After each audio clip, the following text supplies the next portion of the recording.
Hello, once again, my name is Russell Smith, and I'm the Instructional Technology Facilitator for Fuquay-Varina High School, as well as Carpenter Elementary, and I'm back with another Tech Tidbit.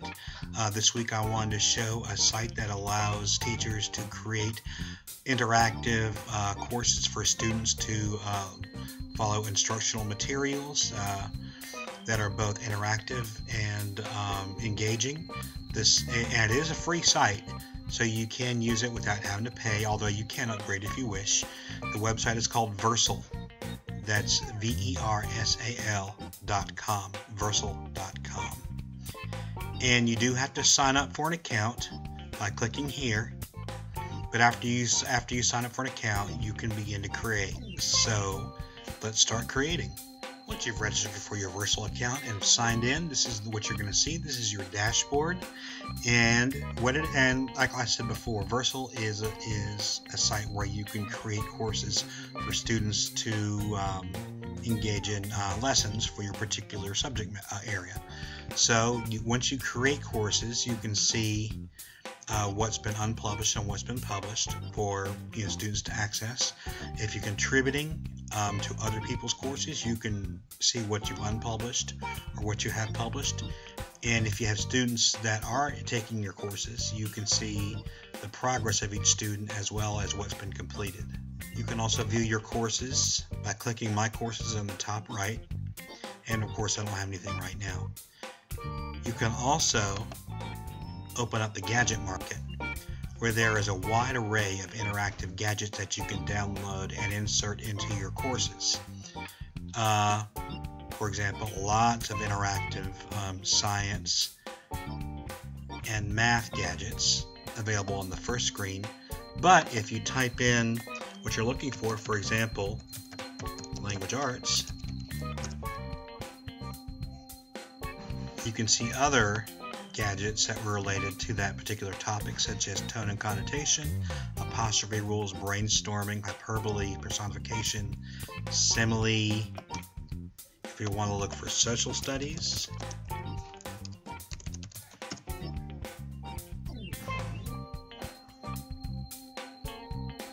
there are lots of ones that are related with community, such as how to fill in a check.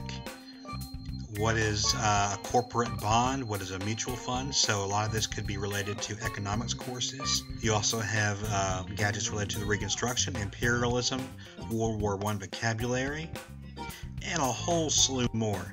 So any of these, you can always search for different gadgets that you can download. For example, if I want to download how to fill in a check, I'll click on it. And to download it, I'll click Download to Tray. And it's been downloaded successfully. And to view, I click on the Downloads tab. And you can see the different gadgets I've already downloaded into my tray.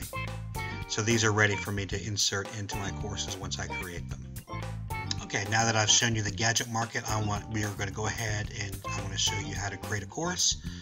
You just go up to the top right of the screen and click Create New. You're going to create the new course. You have to give it a title.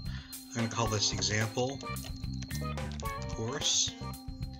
And then I click Create New Course.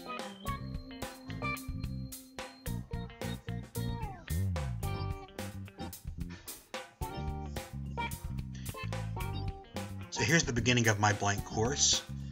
And you can see on the left hand side, you can see kind of like an outline of how it's going to be structured. I can give this untitled lesson, I can give it a title. So I'm going to click on I'm going to call it Introduction by just typing in the text box. And once I finish entering the text, you can see it's changed on the left hand side. If I want to change it over here, I just click on the pencil. And I can add on to it on the left hand side as well as the top. To insert a section header, I just drag this widget up to the top and I click and I enter my header title. And if I want to enter another text box, which is going to be smaller, I can enter it there, and you can see that I have all my formatting choices that you should be familiar with, such as bold, italicize, underlines, strike through, and my different text colors. If I want to make something a link, I can type in, for example,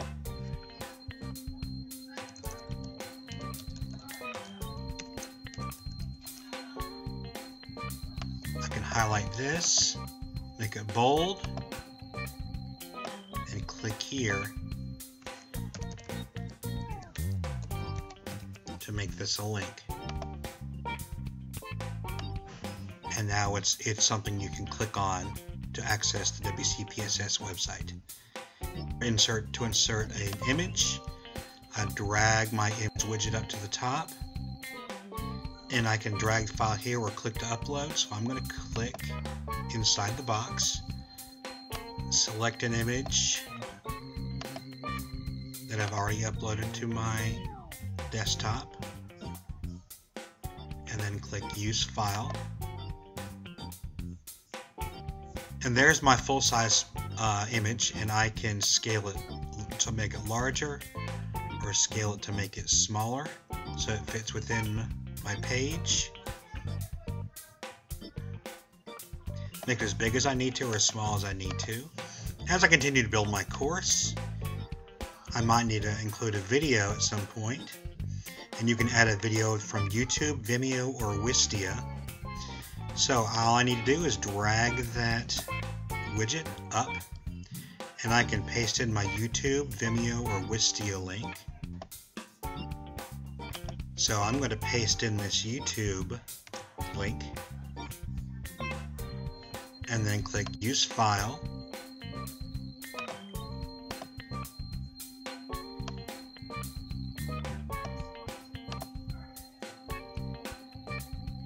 And my video has been inserted into my course, and of course this is one of mine, but you could very easily add one that's related to your course. And if I need to replace the file with something else, I can click Replace File and add another link to replace that link there. If I need to go full screen, I can click there as well. There are other gadgets you can add as well, such as a quiz. After you watch the video, you might want to incorporate a quiz. And the first thing you'll see is the settings tool, and you can choose, if it's a quiz that you're going to grade, you can choose the passing percentage. So you can set that to whatever number you need to as the lowest passing percentage, and you can block the next lesson until it's passed if you need to. So you can click there to add, and of course this quiz that they have is default. Then it's about telling time, but if you need to change the text of the quiz, you make sure that you're in the settings, and you can change the quiz title as well as the question, such as you can also change your answers, your possible answers. And to designate an answer as the correct answer, you just click the radio button next to the choice that is the correct answer. And you can also make something open-ended if you would like. And then you click to make the quiz live. You just click outside the box. This is your settings. If you totally need to delete the quiz, you could just click the trash can here. So as you can see, there are all kinds of different other widgets you can add, such as categories, short response, a deeper diagram where you can build an interactive diagram with custom labels and descriptions.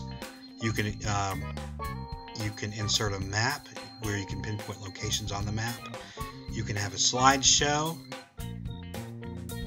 and if I need to add more, I click on the arrow that points to the right. You can add a whiteboard, and mathematical expressions, symbols, and formulas. Markdown, which is formatting text with the Markdown text editor. References, a book reference to your course. A interactive timeline, a typing test, and a visual ranker, where you can put them in events, terms, and phrases in the correct order. So it's like a sequencing tool. Okay, I just want to take a minute just to point out all the different widgets and gadgets you can embed or insert into your course, depending on what the purpose is. We've been already showing you all the different widgets for the Core tab here at the bottom of the screen. You click on Core. If you want to view all the ones for viewers, click on the Viewers tab, and you have a generic embed code widget. You have one for Quizlet, one for Google Docs, Discuss, Sketchfab, Prezi, Microsoft OneDrive, Desmos, Flowkey, Educreations, embedding something from SoundCloud or Bandcamp, a PDF, Brainshark, GeoGebra, and ThingLink.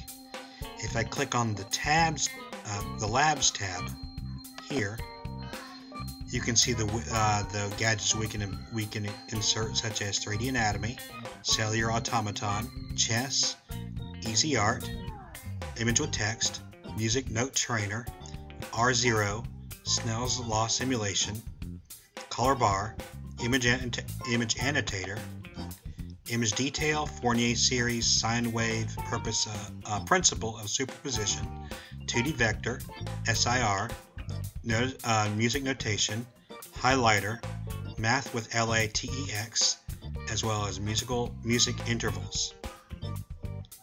And you can also view the gadgets you've downloaded, and you can also see anything you put on the clipboard as well. If you want to manage your course, you can click here at the top by clicking Manage, and then it leads you to your dashboard here, where you can view it as a learner.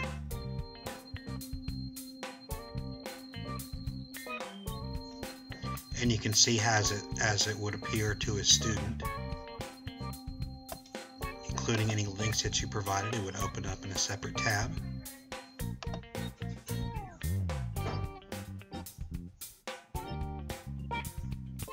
And once you're satisfied with the course, you can publish it. And once it's been published, you can click here, start the course.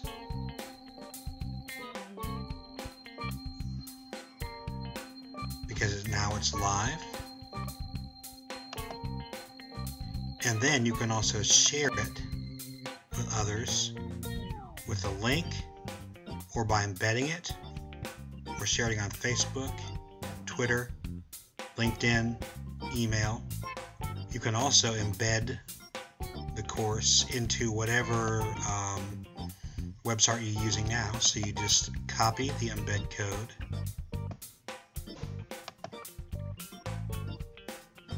and then I can go to this whatever site I want to use and paste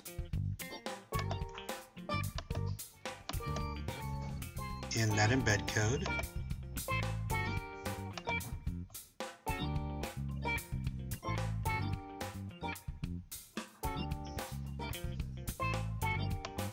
And you can see that my course has been embedded into this site that I've already created. So you don't have to use Versal itself. You can embed it into a Weebly site or a Wix site, or whatever website you happen to use already. So anyway, that's a quick overview of how Versal.com works. Hopefully you got an idea of how it works and how you could use it for your course if you choose to do so. Thanks for watching, and I'll be back soon with another tech tidbit. Take care.